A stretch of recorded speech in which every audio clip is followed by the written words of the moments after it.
I am Dracula. I bid you welcome. It's alive! Listen to them. Children of the night. What music they make. Google gobble, Google gobble. We belong dead.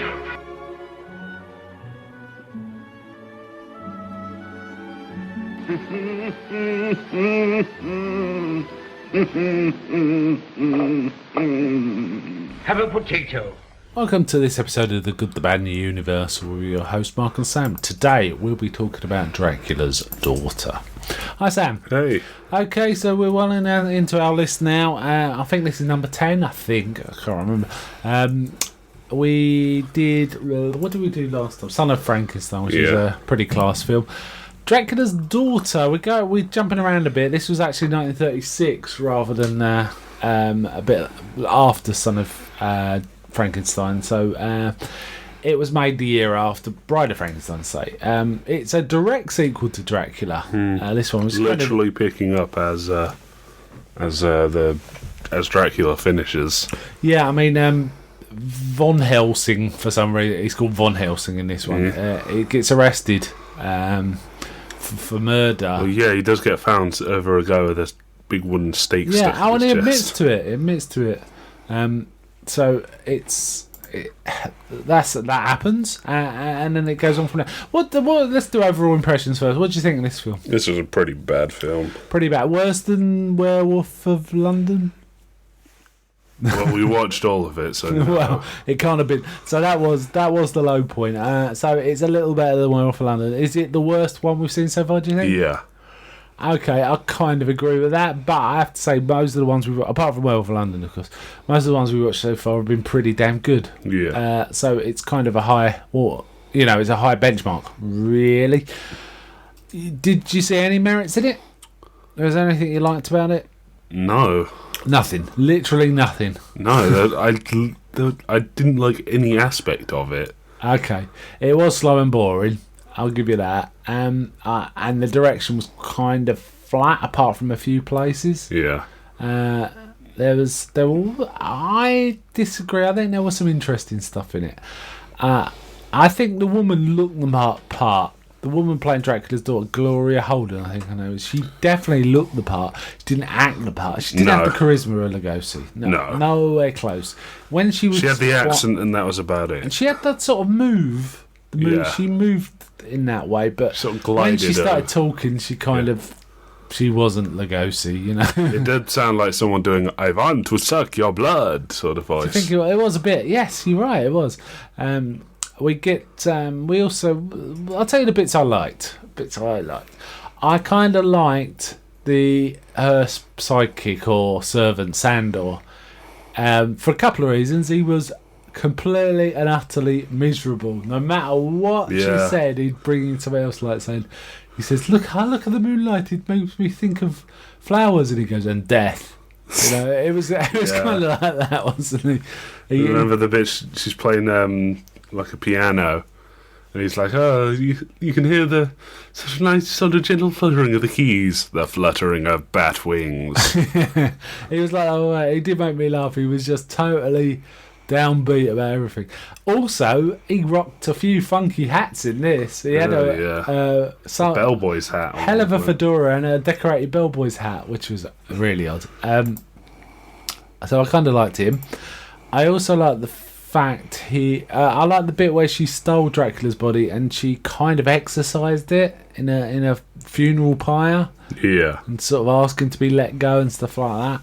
I like that bit. I thought that was quite a good bit, and I like the fact they returned to Dracula's castle. It wasn't nowhere near as spooky as when Lugosi was in it, but it was kind of cool. It was the same set. Yeah. It was kind of cool. I never really liked Edward Van Sloan as Von Helsing. He was all right. I like the fact the head of Scotland Yard was the one who had to go and talk to, because he was a gentleman. It was the head of Scotland Yard dealt with him, not like normal police. And the fact that he managed somehow to persuade the head of Scotland Yard to get out of his bed and follow him to Count Castle Dracula. Yeah. That was kind of spectacular. How's that work, you know?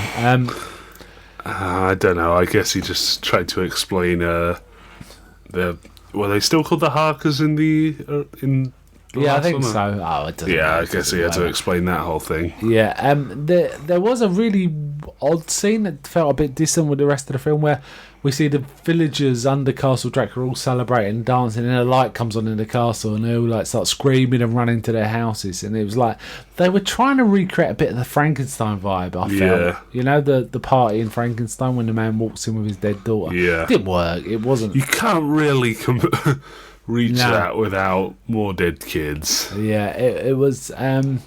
There's also suggestion there was a strong lesbian overtone in the film, which Really? maybe.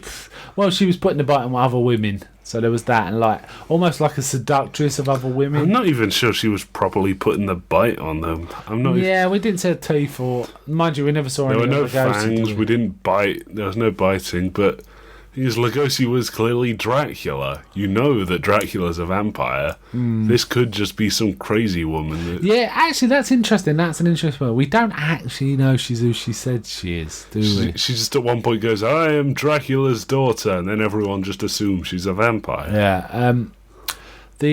I think the psychiatrist was alright. The Garth, was it Dr. Garth? Garth He was alright. It was a bit pushy, but he was. should have been singing "Foxy Lady." And she was hypnotising people with a jewelled ring, wasn't she? Yeah. As well. There was a couple of bits in that were alright. I mean, I don't think it was a total wash. I don't think it's anywhere close to any of the ones we've watched so far, but it's kind of okay. Yeah. It was based on a short story apparently called Dracula's Guest by Bram Stoker. So they said, but it's got nothing to do with it. If I think I've read Dracula's Sure they Guest, do. and it's just someone talking about the fact they're in this weird castle. You know, and it's all That actually weird. sounds like kind of a good story. It is quite a good story. It's Bram Stoker. Just having to sit there in Dracula's castle for a Yeah, night. yeah. Ugh. I think it was originally a chapter in the first draft, or Yeah. in one of the drafts of the book, but it got separated into its own story. Well, yeah, that's the first third of the book, third of the story. So Yeah. It really wasn't a good film. I don't know if it was. Let me see if it was made its money or what happened. Reception. New York Times gave Dracula's Daughter a solid, albeit somewhat tongue-in-cheek review upon its release, citing the film's blood-curdling events and how, Gloria Holden is a remarkably convincing Batwoman. It's a cute little horror picture. Yeah, it was alright. I wasn't bored. I mean, I would have been bored if it had been like 5 minutes longer, but it was alright. I saw echoes. wow, someone's saying that it's better than Lugosi's original No, Dracula. I wouldn't go that What far. fool. It's nowhere near. One notable thing about it is there was only 3 vampire films made in Hollywood in the 30s, and this is one of them. The Yeah. other one was Dracula, and the other one was called Mark of the Vampire, which starred Lugosi, which is all right too, in its own way.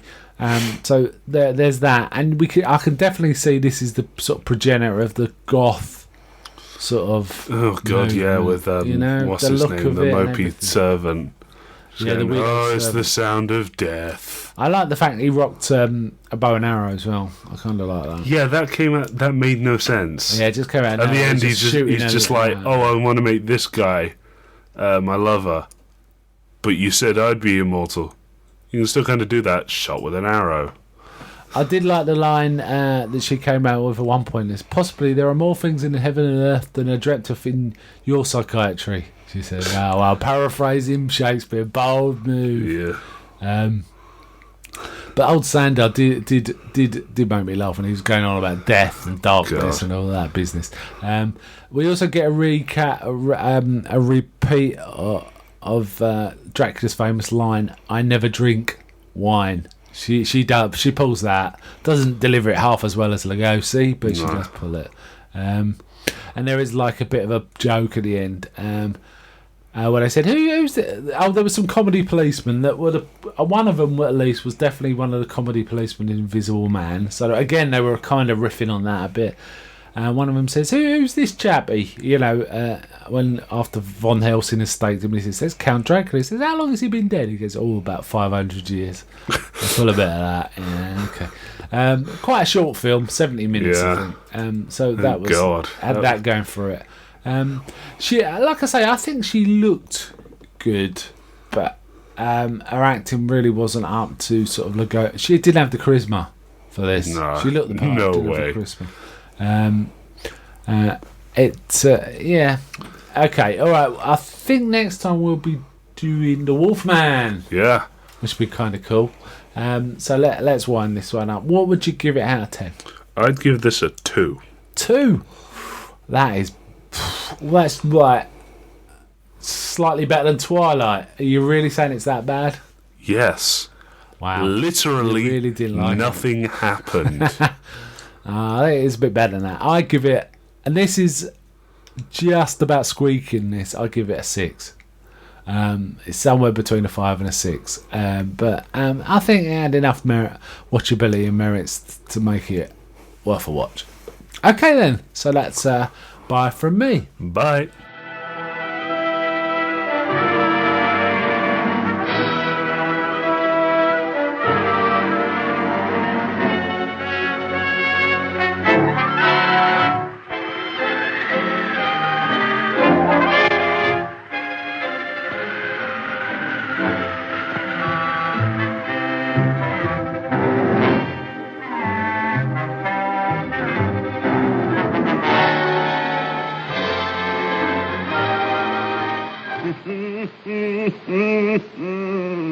Mm-hmm.